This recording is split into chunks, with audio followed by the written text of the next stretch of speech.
अरे कजरा शोभे लालय नामान हो, अरे कजरा शोभे लालय नामान हो, कोई लाजरी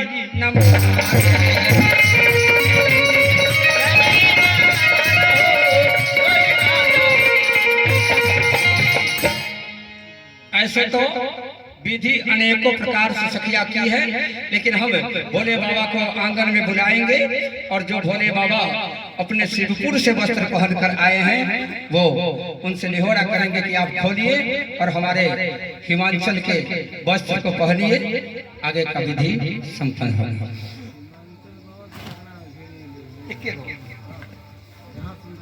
हाँ हाँ देश रख करता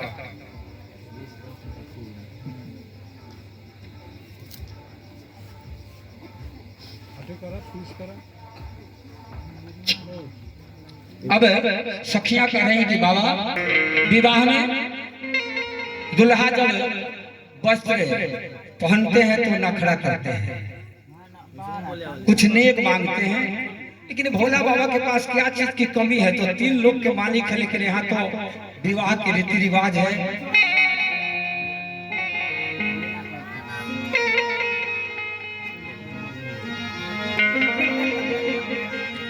भोला बाबा वस्त्र नहीं पहन रहे हैं, लेकिन सखियां कह रही है भोला बाबा रूठे हुए हैं, सखियां मनाई है, लेकिन भोला बाबा मान नहीं रहे। सुटवाला रुसला हो हमर पापा जी,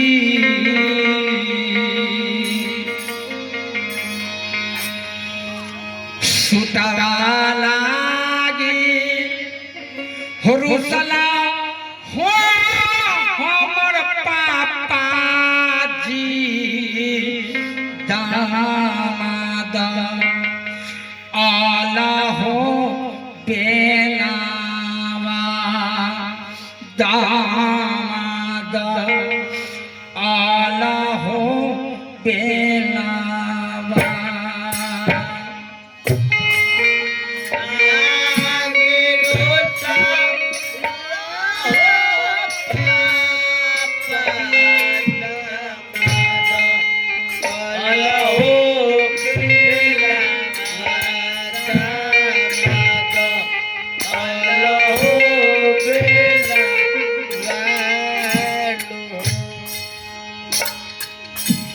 धोतिया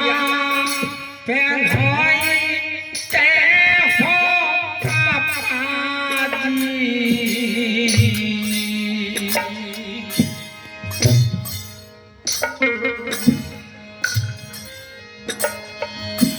धोतिया पहनाई ते हो पापा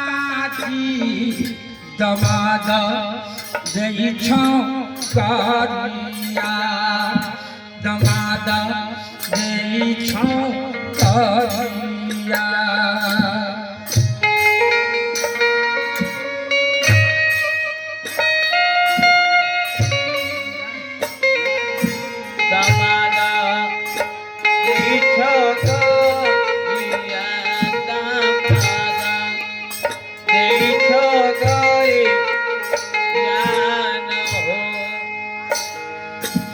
बारात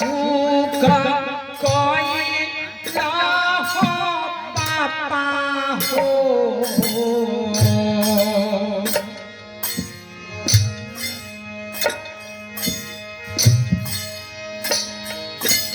बारात का कोई ना हो पापा, तू बेटी जान माई के, तू बेटी जान माई के।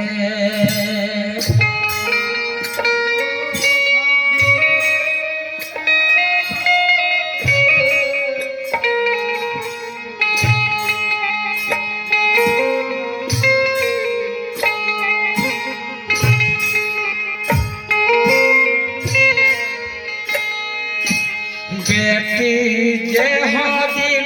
जनम लेना हो पापा जी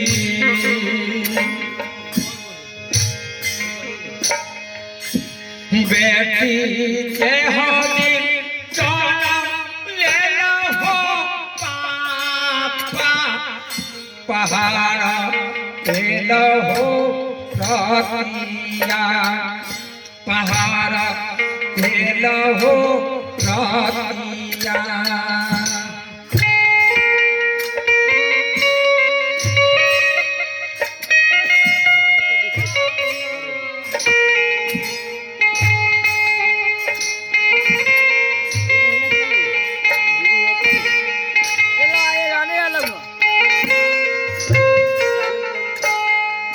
बेटा जे हो दिन जनम ले हो पापा जी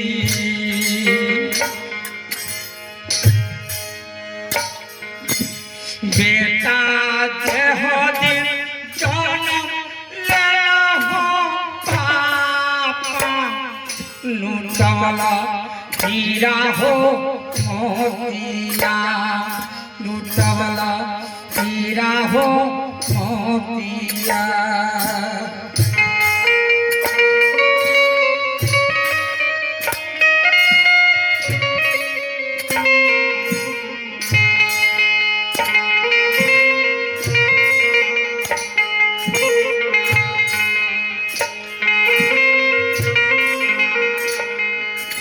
सूखे नींदिया सूती पापा जी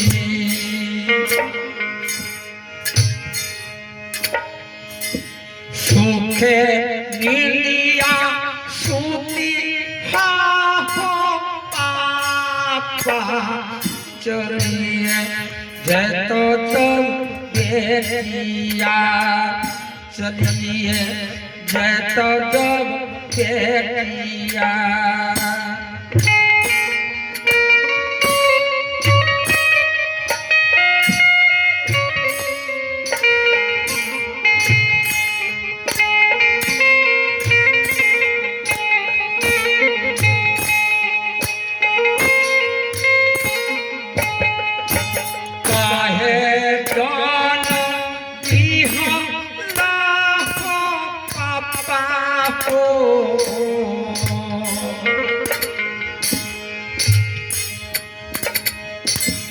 काहे जानम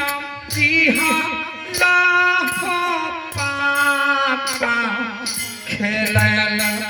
काहे हो गोदिया खेलल काहे हो गोदिया